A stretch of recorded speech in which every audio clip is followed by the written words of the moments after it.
Welcome to INDO Global. India has provided multi-pronged aid to Sri Lanka as part of its Neighbourhood First policy to help turn the tide on its worst economic and humanitarian crisis since independence from Great Britain in 1948.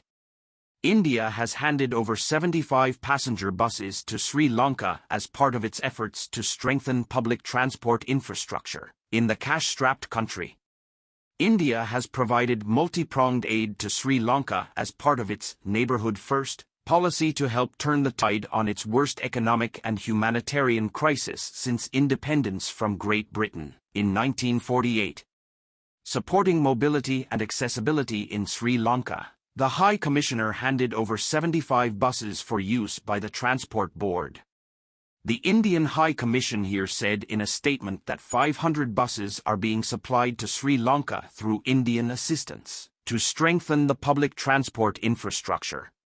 In a similar move, India handed over 125 SUVs on loan to the Sri Lankan police in December to support the island nation and help resolve issues of severe mobility restriction faced by the police due to the non-availability of vehicles.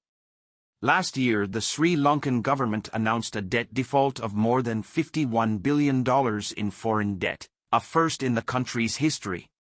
Providing a much-needed lifeline to a needy neighbor, India provided nearly $4 billion in financial assistance to Colombo during the year. In January, as the financial crisis began to unfold, India announced a $900 million loan to Sri Lanka to build up its dwindling foreign reserves. Later, it provided a $500 million line of credit to Sri Lanka to finance the country's energy purchases. The line of credit was later enhanced to $700 million considering the gravity of the situation. The Indian line of credit is being used since early 2022 to import essential goods and fuel following street protests over severe shortages. Subscribe for international news and don't forget to press the bell icon.